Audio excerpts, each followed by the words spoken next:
Goeiedag almal. Dis lekker om weer 'n boodskap te deel met julle vanoggend. Ek lees uit Romeine 1 vers 16. Dit sê ek skaam my nie oor die evangelie nie, want dit is 'n krag van God tot redding vir elkeen wat glo. Vers 17 sê, in die evangelie kom juis tot openbaring dat God mense van hulle sonde vryspreek, enkel en alleen omdat hulle glo. Dit is soos daar geskrywe staan, elkeen wat deur God vrygespreek is, omdat hy glo, sal lewe. Ek lees dit gou weer, ek skaam my nie oor die evangelie nie, want dit is 'n krag van God tot redding van elkeen wat glo. In die evangelie kom juis tot openbaring dat God mense van hulle sonde vryspreek, enkel en alleen omdat hulle glo. Dit is soos daar geskrywe staan, elkeen wat deur God vrygespreek is, omdat hy glo, sal lewe. So Paulus sê hierso, en hy skryf, hy sê, ek skaam my nie vir die evangelie nie, want dit is 'n krag van God tot redding. Nou, baie keer as ons dink oor redding, dan dink ons net in die konsep van, ek glo in Jesus, ek is gered en ek gaan eendag hemel toe. Nou, dit is nie die volledige verduideliking of verklaring van wat dit beteken om gered te word nie. Ek kan dit beter verduidelik as ons kyk na wat het gebeur. Die mens het in sonde geval en dood het ingekom deur die sonde. So daar was 'n effek van die sondeval van Adam. En redding sal wees om gered te word van die effek van die sondeval van Adam. Dit beteken alles wat ingekom het deur die sondeval. Daar is redding vir jou vandag van dit. En Jesus is die redder. So hy is die redder wat red. Ek wil graag 'n skrifgie lees in Sefanja 3. Sefanja 3 vers 17. Die Here jou God is by jou. Hy, die krygsman wat red. Hy is vol vreugde oor jou. Hy is stil tevrede in sy liefde. Hy jubel en juig oor jou. Die Here jou God is by jou. Hy, die krygsman wat red. Hy is vol vreugde oor jou. Hy is stil tevrede in sy liefde. Hy jubel en hy juig oor jou. Jesus Christus is die redder. Hy is die een wat ons red. Soos Paulus sê in Romeine 1, die evangelie is die krag tot redding.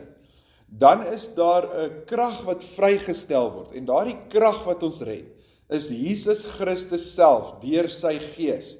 So met ander woorde, hy is die redder. Hy is die een wat ons verander. Deur sy Heilige Gees red hy ons, eers van binne na buite. Hy red ons in ons sielsdimensie, ons gedagtes, ons denke, ons emosies, en hy red ons ook in ons liggame, en hy het ons heel eerstens gered in ons geesmens. So mens is 'n gees, siel, liggaam, wese. So hy is die redder wat red. So as Paulus sê die evangelie is die krag tot redding, dan beteken dit soos wat ons die evangelie hoor, vestig dit ons geloof in Jesus en wie hy is en wat hy gedoen het. En soos wat ons glo in wie Jesus is en wat hy gedoen het, kan hy ons red deur sy krag. Ons gee hom toegang tot ons lewe. Ons laat hom toe om ons te red. Is dit nie amazing nie? So daardie redding is nie net, ons het 'n boodskap gehoor en ons gaan eendag hemel toe nie. Daardie redding is om ons te red van al die effekte van Adam se sonde. En is 'n totale redding. So as jy nou oor redding dink, moet jy nie meer net dink aan eendag hemel toe gaan nie. Ons wil graag Jesus se redding ten volle ervaar en ontvang en beleef. En as ons dit doen, dan gaan hy ons red in ons lewe, hier waar ons nou is, van die sondeval van Adam en sy effek. So daar gaan krag en oorwinning plaasvind deur die redding van Jesus. Ek wil nog 'n skrifgie lees, net om vir jou te verduidelik, dat die redding waarvan gepraat word, nie net die redding is wat ons eendag ontvang op 'n plek waar ons sê, ons neem Jesus Christus aan, en nou is ons gered en ons gaan eendag hemel toe nie. Dis meer as dit. Maar dit is ook dit, maar dit is baie meer as dit. So kom ons kyk na 1 Korintiërs, ek gaan net gou daar so 'n skriffie lees. Ok, 1 Korintiërs 1 vers 17. Paulus sê hierso in vers 17, Christus het my immers nie gestuur om te doop nie. Nou net om te verduidelik, hy praat van Johannes, die doper. Hy is nie gestuur om te doop soos Johannes nie. Paulus het definitief mense gedoop wat tot geloof gekom het. Maar hy sê, Christus het my nie gestuur om te doop nie. Soos Johannes byvoorbeeld nie. Maar om die evangelie te verkondig, en dit nie met woorde van menslike wysheid nie. Want dan sou die kruis van Christus sy krag verloor. Die boodskap van die kruis van Christus is wel onsin vir die wat verlore gaan. Maar vir ons wat gered word, is dit die krag van God. Ek gaan dit net weer herhaal. Vir ons wat gered word, is dit die krag van God. So daar sien jy duidelik dat ons is gered. Paulus was gered toe hy dit geskryf het. Hy het reeds Jesus ontvang en sou as hy sterf hemel toe gaan. So hy het dit ontvang. Maar hy sê vir ons wat gered word, asof dit 'n konstante redding is. Vir ons wat gered word, is die boodskap van die kruis, die krag van God. So, daar word krag vrygestel, wanneer ons die boodskap van die kruis hoor. Ek sê altyd as mense en predikers, elke dag preek, wat hulle op Goeie Vrydag sal preek. Nou, Goeie Vrydag gaan oor Christus se kruisiging, en wat hy deurgegaan het, en wat hy daardeur vir ons bereik het. So, die preek is baie keer op baie Goeie Vrydag oor die kruis van Jesus Christus. Die Sondag is dit oor die opstanding. So, en ek dink beide is belangrik. Maar as ons gaan preek, wat ons preek op Goeie Vrydag spesifiek, maar ook oor die hele Paastydperk.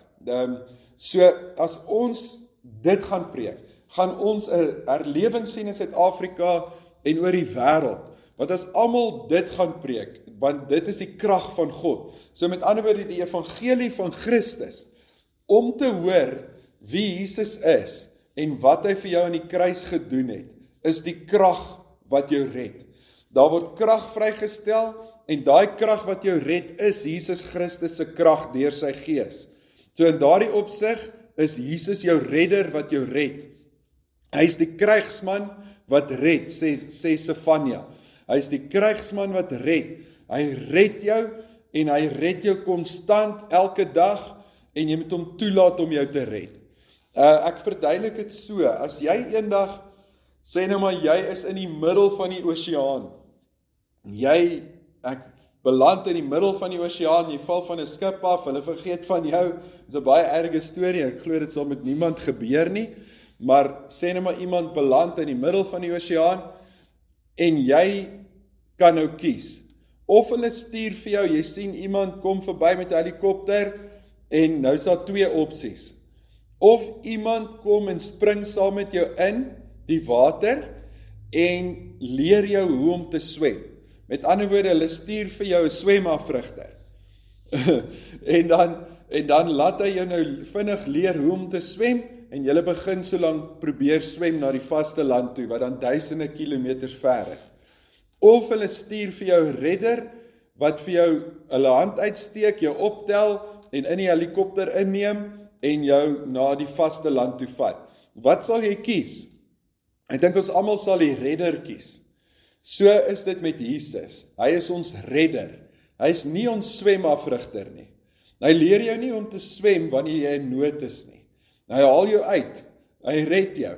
Hy is konstant ons redder. En hy red ons in ons eie lewe, van ons eie omstandighede, in ons eie omstandighede, ons eie tekortkominge. Hy red ons totdat ons soos hy word in woord en daad en gedagte. Hy red ons so totdat ons lyk soos hy, praat soos hy, doen soos hy. Dit is deel van redding. Totdat die Heilige Gees se vrug in ons lewe sigbaar is, red hy ons. Maar hy red ons ook in ons omstandighede in hierdie wêreld. Hy red ons totdat ons in oorwinning staan bo Adam se sonde en die effek van Adam se sonde, wat dan alle slegte dinge is, alle dinge wat op aarde gebeur, wat vernietigend is, of wat sleg is, alle duisternis.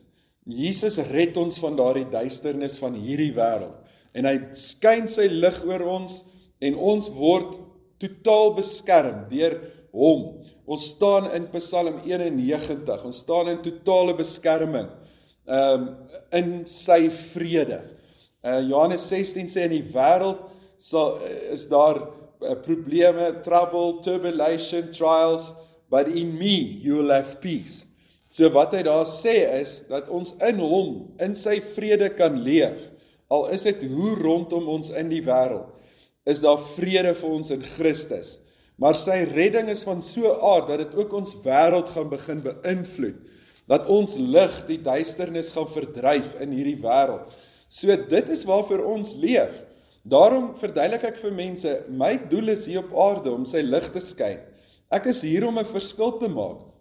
Ek wag nie net dat hy my nou kom haal en skielik wegneem, en nou, is ek te bly, want ek is weg, en die wêreld word verwoes nie. Nee, ek het 'n roeping. Johannes 17 bid Jesus, hy sê, Vader, ek bid nie dat julle uit die wêreld neem nie, maar dat julle sal beskerm van die Engelse woord, the evil one, dat julle sal beskerm van duisternis. So, Jesus self het gebid, dat die Vader ons nie uit die wêreld moet wegneem nie. Okay, so as jy nou net wag, en jy's reg om weggeneem te word, en jy kan nie wag vir hierdie hemelbus om jou te kom haal nie, dan wil ek vir jou sê, jy het 'n doel op aarde. Daar is iets wat jy op aarde moet bereik, en Jesus wil sy lig op aarde skyn. Hierso is waar die speelveld is. Die paviljoen is die hemel, daar waar die mense wat toeskouers is die hemel. Maar die mense op aarde is in die game. Dis waar die dinge gebeur. En so ons moet nie 'n lewe leef waar ons net nie kan wag om weg te gaan nie. Ons moet eerder 'n lewe leef waar ons weet, ons is gered in Christus, ons sal vir ewig gered wees, maar ons is hier op aarde om 'n verskil te maak. So, kom ons verwag dat die redder ons gaan red. Kom ons laat toe, dat die redder ons red. Een ding van 'n redder is, as jy jouself probeer red, dan gaan jy teen die redder werk. Jy moet hom toelaat om jou te red. So in steede van om jouself te probeer verander, om te probeer in oorwinning leef, om te probeer enigiets wees in Christus, wees eerder swak en besef hoe swak jy is, en ontvang dan sy hulp, of sy redding. So ontvang die redding van Christus. Hoe ontvang jy die redding van Christus? Ek het vir julle nie net 'n klou gegee nie, ek het vir julle gesê hoe, dat die boodskap van die kruis, of die boodskap van die evangelie, wie Christus is en wat hy vir jou gedoen het, daai boodskap is die krag wat jou red. Daai boodskap alleen is die krag wat jou red. Baie ouens hoor boodskappe uit die Bybel, en ek dink 'n groot deel van die boodskappe wat ons hoor, lê die klem op ons, en sit ons in die middelpunt as die persoon wat ons eie lewe moet regryk, of regkry. So met ander woorde, dit is meer motivering as wat dit die evangelie is. Die evangelie gaan oor Jesus en wat hy gedoen het. Motivering sit jou in die middelpunt. Die evangelie sit Jesus in die middelpunt. Ons is te swak om onsself te red, of in die verlede, ons kon onsself nie red nie, ons kan ons vandag nie red nie, ons het geen krag om ons te red nie, ons het 'n redder wat red. Hy spesialiseer in redding. Hy is die beste redder, en hy sal ons elke dag red. As ons oë kan draai na Jesus, en sy redding in nederigheid ontvang, gaan ons in oorwinning staan, en hy gaan ons op 'n plek sit, waar ons in totale oorwinning staan in hierdie wêreld en in ons eie lewens. Waar Christus ten volle deur ons leef, waar ons soos hy is, soos hy dink, doen en praat, en waar ons in totale oorwinning in geloof in Christus leef. Onthou, geloof kom deur die hoor, en die hoor van die woord van God. So wanneer ons die evangelie hoor, is daar krag wat red. Ek het al vir mense ook dit so verduidelik, as predikers, en ek praat met pastore of dominees, of enigiemand wat preek, dan sal ek vir hulle sê, baie evangelie is gelyk aan baie redding. Of kom ons stel dit so, wanneer jy groot gaan op die evangelie en jy preek dit baie, dan is daar groot redding wat plaasvind. Wanneer jy klein preek oor die evangelie, met ander woorde jy preek die 7 stappe, die motiveringspraatjies van ons moet beter wees en jy moet net dit en dit en dit doen, dan sal dit en dit gebeur. As ons dit preek en nie die evangelie nie, dan is daar 'n klein hoeveelheid redding wat plaasvind. Inteendeel niks. So, hoe meer ons die evangelie preek, hoe meer gaan mense die redding van God ervaar, hoe meer gaan mense gered word. Nie net om eendag Jesus Christus aan te neem en vir ewig gered te wees nie, wat die eerste ding is, maar soveel soos ons die evangelie preek, as ons dit meer gaan preek, dan gaan meer mense redding ervaar in hulle alledaagse lewe. Waar Jesus hulle red van die sondeval en die effek daarvan, waar hulle staan in totale oorwinning in Christus, in hulle nuwe identiteit in Christus, bokant enige ding wat hierdie wêreld kan bring, en hulle heers saam met Christus op aarde. Dit is God se hart, dit is sy hart vir jou. Romeine 5, kom ek sluit net af met hierdie versie, Romeine 5, vers 17. Deur die oortreding van die een mens, dit verwys na Adam, het die dood begin heerskap byvoer deur hierdie een mens. Maar deur die een, Jesus Christus, is veel meer bereik. Die wat die oorvloed van genade en vryspraak as gawe ontvang het, sal lewe en heerskap byvoer. Sal heers. Alright, so, ons sal lewe en heerskap byvoer. Ek wil graag nog baie hieroor sê, maar dis my boodskap van vandag, en ek bid dat julle hier sal lewe en heerskap by sal voer, soos wat Christus jou red. Jy is nie die sterk ene wat jouself moet red nie, jy het 'n redder wat spesialiseer in redding. Laat hom toe om jou te red, deur jou fokus en aandag te sit op die evangelie, want soos wat jy daardie boodskap hoor, is daar 'n krag wat vrygestel word, dis die krag van die Heilige Gees, dis Jesus Christus self, en hy red jou, soos daai boodskap uitgaan. So kom ons hoor die boodskap van die evangelie met nuwe ore. Dit gaan nie net oor kennis nie, dit gaan nie net oor informasie nie, dit gaan oor die krag wat vrygestel word wanneer ons dit hoor. So ons kan dit hoor en hoor en hoor. Geseënde dag vir julle, dit is my boodskap van vandag, en mag julle net God se goedheid en genade ervaar. Amen.